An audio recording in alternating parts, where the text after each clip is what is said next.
Aqui estamos nós novamente, oitavo pôr do sol do ano, 21 de fevereiro. A importância na nossa meditação hoje é a importância de uma família bem ordenada. O apóstolo Paulo falando aqui a Timóteo na segunda carta, no capítulo 1, versículo 5. Recordo-me de sua fé não fingida, que primeiro habitou em sua avó Lloyd e em sua mãe Eunice, e estou convencido de que também habita em você. Então, Timóteo de uma família cristã. O apóstolo Paulo fala sobre a fé que tinha na avó dele, a fé que também a mãe dele mostrou e agora ele próprio estava mostrando essa fé. Um ensinamento que vai de filho, de pai para filho e de geração em geração. Dentro desse testemunho, nós temos aqui um dos pioneiros, né, de 1924, Enoque de Oliveira. Nasceu em 8 de fevereiro de 1924 em Curitiba, Paraná. Ele era filho de comportor evangelista, um dos primeiros, inclusive, aqui no Brasil. O nome dele era Saturnino de Oliveira, o pai dele, e o nome da mãe era Jerônima Oliveira. Uma mulher simples, dedicada à família e fiel a Deus. Olha que interessante. Essa meditação focou bastante a fidelidade dos pais, a preocupação dos pais, o trabalho dos pais em educar o filho, os filhos no caso, né? Desde muito cedo, Enoque confirmava o desejo de trabalhar pela obra do Senhor. Então ele foi ensinado sobre quem era Deus, a importância de se ter Deus bem pertinho da gente. Desde pequeno ele tinha já o desejo de trabalhar pela obra. E o que é interessante? Com 18 anos, bem cedo, ele ingressou na faculdade de teologia, mesmo com dificuldades financeiras. Com 18 anos, ele ingressou na faculdade de teologia.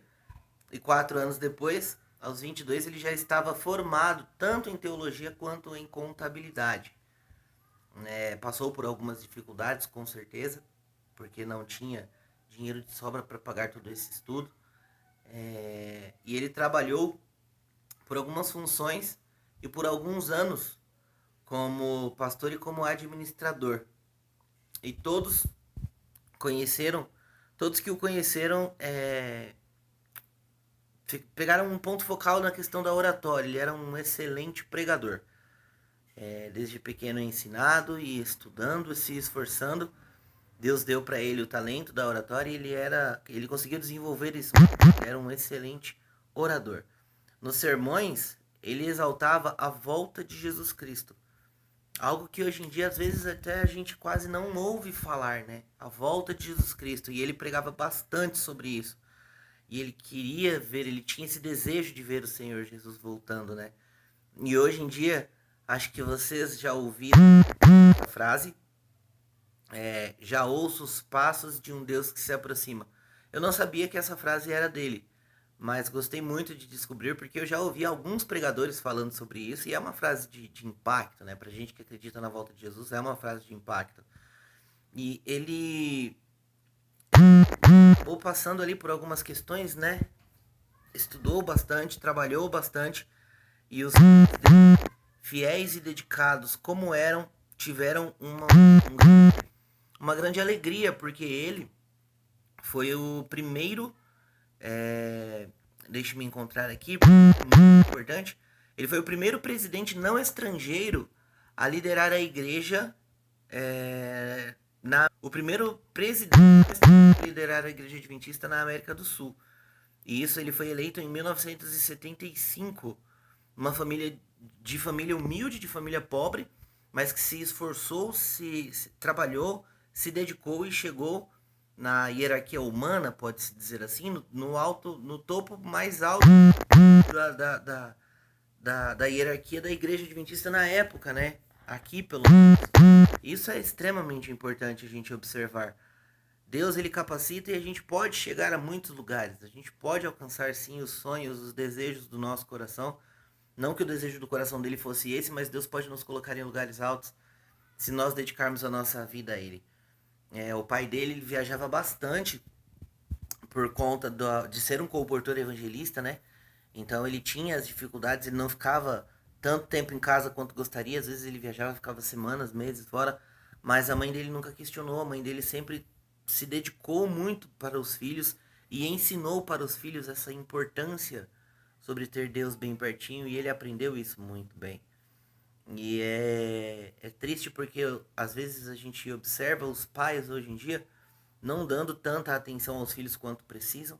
Às vezes os pais, até mesmo dentro da igreja, dão um copo de plástico para a criança ficar brincando, um molho de chaves, um celular para a criança ficar brincando, quando poderiam estar, não só nesses momentos, mas em outros momentos de tempo livre, poderiam estar ensinando as crianças sobre Deus, sobre Jesus, pequenas lições, inclusive na natureza, onde conseguiriam mostrar, por exemplo, que uma semente, quando colocada no chão, ela não germina por si só, por ação da natureza pura e simples, ela germina porque Deus faz com que essa semente germine. É o poder de Deus, é Deus sustentando a natureza, é Deus sustentando a humanidade, é Deus sustentando o seu povo.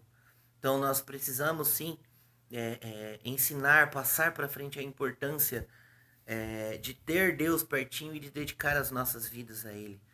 Os pais têm um papel muito importante na vida dos filhos quando se trata de salvação. Muito depende do pai e da mãe. Eles precisam ser firmes e bondosos em sua disciplina.